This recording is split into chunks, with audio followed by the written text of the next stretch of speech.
తెల్లటి ఆసుపత్రి దుస్తువులు కదలకుండా ఒకే గదిలో సాగిపోతున్న గడియారపు ముళ్ళు, చేతి నరాలకు తగిలించిన సెలైన్ గుట్టాలు మనిషి సహనాన్ని పరీక్షించేలా ఉన్నాయి. సరిగ్గా ఆ ఉదయం 7 గంటల సమయానికి ఆపరేషన్ థియేటర్ బయట ఉన్న ప్రత్యేక గదిలో పడుకుని ఉన్నాడు రవి. అతడి పక్క మంచం మీద మరో తెల్లటి పరదా అడ్డుగా ఉంది. దాని వెనుక ఉన్నది మరెవరో కాదు, తన ప్రాణాల కంటే ఎక్కువగా ప్రేమించిన భార్య శ్రావ్య. గత 18 నెలలుగా కిడ్నీ వైఫల్యం అనే భయంకరమైన మహమ్మారి రవి శరీరాన్ని ఒక చెదపురుగులా లోపల నుంచి తినేస్తుంది. ఆ రోజంతా రవి కళ్ళల్లో ఒక వింతైన కంగారు, భయం స్పష్టంగా కనిపిస్తున్నాయి. ఎందుకంటే మరో 40 నిమిషాల్లో అతనికి కిడ్నీ మార్పిడి శస్త్రచికిత్స జరగాల్సి ఉంది. ఆపరేషన్ విజయవంతం కావడానికి తన భార్య శ్రావ్య స్వయంగా తన శరీరంలోని ఒక కిడ్నీని దానం చేయడానికి ముందుకు వచ్చింది. గడిచిన 11 ఏళ్ల వైవాహిక జీవితంలో ఎన్నో కష్టసుఖాలను పంచుకున్న ఆ దంపతులు ఈ ఆపరేషన్ తర్వాత మళ్ళీ కొత్త జీవితాన్ని ప్రారంభిస్తామని ఎన్నో కలలు కన్నారు.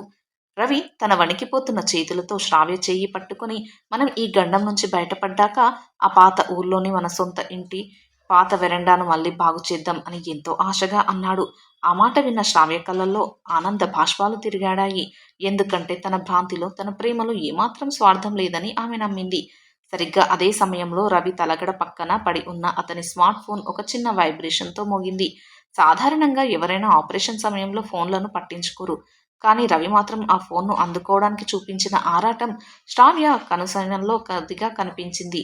స్క్రీన్ మీద మెరిసిన ఆ 3 అక్షరాల పేరు మరియు ఒక చిన్న గుండె ఆకారపు ఎమోజీ శ్రావ్య గుండెల్లో ఎక్కడో ఒక చిన్న అనుమానపు విత్తనాన్ని నాటాయి. అది ఎవరి ఫోన్ రవి అని శ్రావ్య చాలా తేలికగా అడిగినప్పటికీ ఆమె గొంతులోని ఆ చిన్న వణుకు ఆమె అంతరంగాన్ని చెప్పకనే చెప్పింది. రవి ఎలాంటి బదులు ఇవ్వకుండానే ఆ ఫోన్ను వెంటనే బోర్లించి పెట్టేశాడు. ఆఫీస్ పని అంటూ ఒక పొడి సమాధానం దాటవేశాడు. ఉదయం 7 గంటల సమయంలో ప్రాణాపాయ స్థితిలో ఉన్న ఆసుపత్రి మంచం మీద ఉండి కూడా ఆఫీస్ పనులంటూ 108 మాటలు చెప్పడం శ్రావ్యను మరింత ఆలోచనలో పడవేసింది. అయినా సరే తన భర్త ప్రాణాన్ని కాపాడుకోవడమే ప్రస్తుతం తన ముందున్న కర్తవ్యమని భావించి ఆ చిన్న సంఘటనను ఆమె మనసులో నుంచి బలవంతంగా బయటకి తోసిపుచ్చింది. కానీ ఆ చిన్న చీకటి మేఘం రాబోయే పెను తుఫానుకు సంకేతమని అప్పట్లో ఆమెకు ఏమాత్రం తెలీదు. 13 ఏళ్ల క్రితం ఒక వర్షాకాలంలో తన బావగారి ఇల్లు బాగు చేయడానికి వచ్చిన ఒక సాధారణ కాంట్రాక్టర్ రవిని మొదటిసారి చూసింది శ్రావ్య. అప్పట్లో రవి చేతి నిండా కలపకొట్టు, చెవి వెనుక పెన్సిల్ పెట్టుకొని ఎంతో నిజాయితీగా పనిచేస్తున్న ఆ యువకుడిని చూడగానే శ్రావ్య మనసు పడిపోయింది. ఆ తర్వాత ఇద్దరి మధ్య కుదిరిన పరిచయం కాస్త పెద్దల అంగీకారంతో పెళ్లిపీటలెక్కింది. ఆరంభంలో సిటీ చివర్లో ఉన్న ఒక చిన్న అద్దె ఇంట్లో వీళ్ళ కాపురం ఎంతో హాయిగా సాగిపోయింది. రవి వ్యాపారం మొదట్లో 3 సార్లు మునిగిపోయినా శ్రావ్య డిగ్రీ పూర్తి చేస్తూనే చిన్నపాటి ట్యూషన్లు చెబుతూ సంసారాన్ని ఎంతో చక్కగా లాక్కొచ్చింది. డబ్బులు లేక ఇద్దరూ కలిసి ఒకే గదిలో రేకు కప్పు కింద పడుకొని ఉక్కబోతకు నవ్వుకున్న ఆ రోజులు ఇప్పటికీ వాళ్ళ జ్ఞాపకాల్లో సజీవంగానే ఉన్నాయి. తమ 4వ ఏట వచ్చిన ఒక గర్భస్రావం ఇద్దరిని మానసికంగా కృంగదీసినా ఒకరికొకరు తోడుగా ఉంటూ ఆ విషాదాన్ని అధిగమించారు. అలాంటి అన్యోన్యమైన దంపతుల మధ్యలోకి కాలం ఒక విచిత్రమైన విషపు గాలిని విసురుతుందని శ్రావ్య కలలోనైనా ఊహించి ఉండదు. గత కొన్ని నెలలుగా రవి ఫిజికల్ థెరపీ పేరుతో ఆసుపత్రికి వెళ్లడం, అక్కడ పరిచయమైన ఒక కొత్త వ్యక్తి గురించి ఎక్కువగా మాట్లాడడం ప్రారంభించాడు. పేరు మార్చబడిన ఆ థెరపిస్ట్ చెప్పిన సలహాల గురించి, ఆమె కుటుంబ విశేషాల గురించి రవి తన భార్యతో పదే పదే ప్రస్తావించడం మొదలుపెట్టాడు. మొదట్లో దీన్ని ఒక సాధారణ డాక్టర్ పేషెంట్ సంబంధంగా భావించిన శ్రావ్య క్రమేణా రవి ప్రవర్తనలో వస్తున్న చిన్న చిన్న మార్పులను గమనించడం ప్రారంభించింది. రవి వాడే సెంటు వాసన మార్చడం, జిమ్ బ్యాగ్ను హాల్లో కాకుండా తన ట్రక్కులోనే దాచిపెట్టడం వంటివి శ్రావ్యలో అనుమానాలను మరింత బలపరిచాయి. అయినా సరే తన భర్తకు కిడ్నీ మార్పిడి జరగబోయే ఈ క్లిష్ట సమయంలో ఇలాంటి చెడు ఆలోచనలు రాకూడదని ఆమె తనను తాను ఎన్నోసార్లు సర్ది చెప్పుకుంది. తన భర్త ప్రాణాలను నిలబెట్టే మహాయజ్ఞంలో ఇలాంటి చిన్న చిన్న మనస్పర్ధలకు చోటు ఇవ్వకూడదని ఆమె తన మనసును కఠినం చేసుకుంది. రవి కోసం ఆమె తన సొంత కుటుంబాన్ని, బంధువులను కూడా పక్కన పెట్టి కేవలం అతని ఆరోగ్య రక్షణే ధ్యేయంగా బతికింది. కానీ భర్త ఆరోగ్యం కుదుట పడుతున్న కొద్దీ ఆయన హృదయంలో తన స్థానం చెరిగిపోతుందనే నిజం ఆమెకు ఇంకా పూర్తిగా అర్థం కాలేదు. ఆ 14 ఏళ్ల ప్రేమ ప్రయాణం కేవలం ఒకవైపు నుంచి మాత్రమే మోయబడుతున్న బరువని ఆమెకు రాబోయే గంటల్లో తెలియబోతుంది. ఆపరేషన్కు సరిగ్గా 30 నిమిషాల ముందు ఆసుపత్రి గదిలో ఉద్రిక్తత తారాస్థాయికి చేరుకుంది. రవి పడుకున్న మంచం దగ్గరకు నర్సు వచ్చి ఆఖరి విడత వైద్య పరీక్షలు చేస్తుండగా అతని ఫోన్ మరోసారి మ్రోగింది. ఈసారి అది మెసేజ్ కాదు, నేరుగా వచ్చిన ఒక ఇన్‌కమింగ్ కాల్ కావడంతో పాటు రవి చేతులు కదల్చలేని పరిస్థితుల్లో ఉన్నాడు. క్షణం కూడా ఆలోచించని శ్రావ్య తన భర్త అనుమతి కోసం కూడా ఎదురు చూడకుండా ఆ ఫోన్‌ను రిసీవ్ చేసుకొని తన చెవి దగ్గర పెట్టుకుంది. అవతలి వైపు నుంచి వినిపించిన ఆ మృదువైన మహిళ గొంతు శ్రావ్య కాళ్ళ కింద భూమిని ఒక్కసారిగా కదిలించి వేసింది. హాయ్ రవి! ఆపరేషన్ లోపలికి తీసుకెళ్లడానికి ముందు నీతో మాట్లాడాలనిపించింది. ఈ రోజుతో మన ఈ దాగుడు మూతలు ముగిసిపోతాయి. ఆపరేషన్ అయ్యాక మనం ఇక ఎవరికీ భయపడాల్సిన పని లేదు అంటూ అవతలి గొంతు ఎంతో ఆప్యాయంగా పలికింది. ఆ మాటలు విన్న శ్రావ్య శరీరంలోని రక్తం ఒక్కసారిగా గడ్డ కట్టుకుపోయింది. తన చెవులను తనే నమ్మలేకపోయింది. గత 8 నెలలుగా తన భర్త తన కళ్ళ ముందే ఉంటూనే మరో మహిళతో ఎంత లోతైన సంబంధాన్ని నడుపుతున్నాడో ఆ ఒక్క వాక్యం తేటతెల్లం చేసింది. శ్రావ్య నోటి నుంచి ఎలాంటి మాట రాలేదు.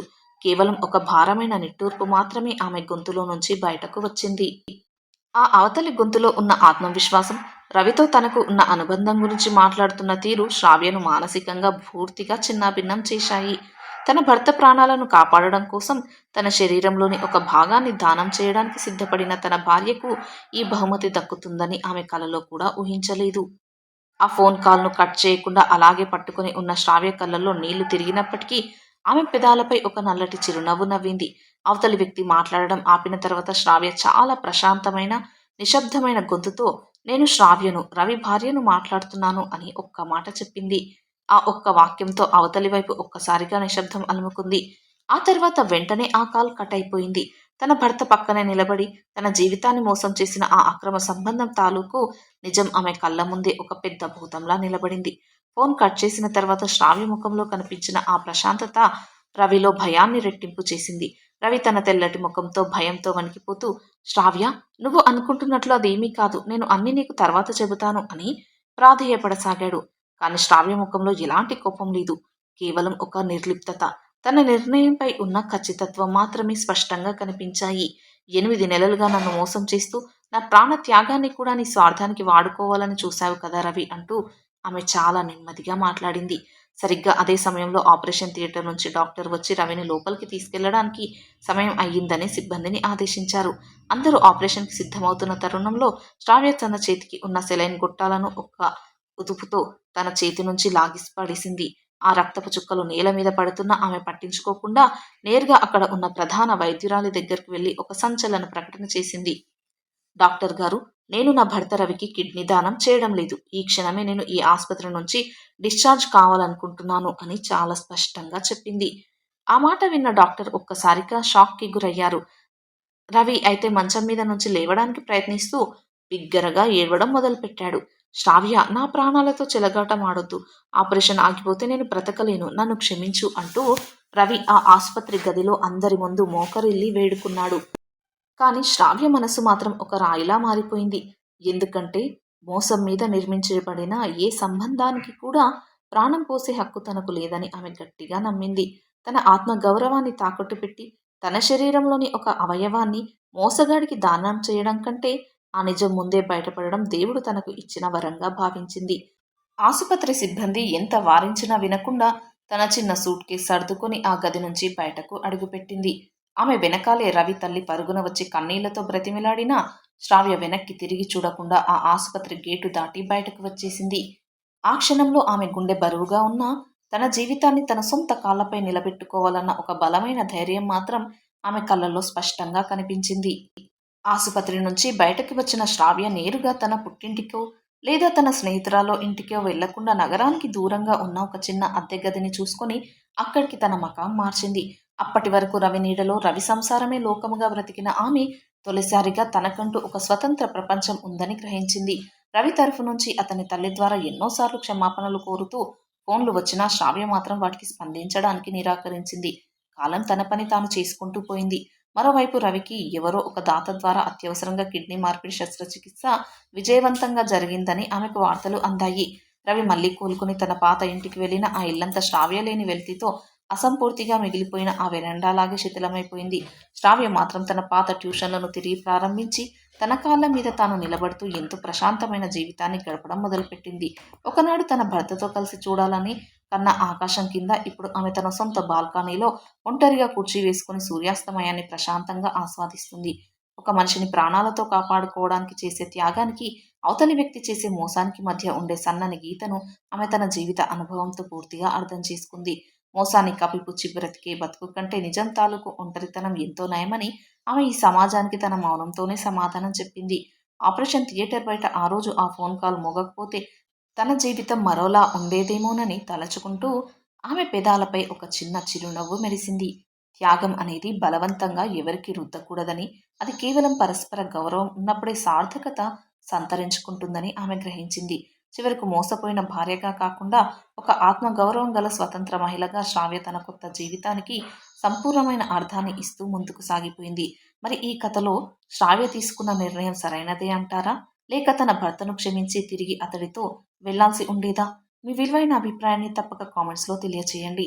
అలాగే వీడియో నచ్చితే ప్లీజ్ లైక్ చేసి సబ్స్క్రైబ్ చేసుకోండి. Thanks for watching.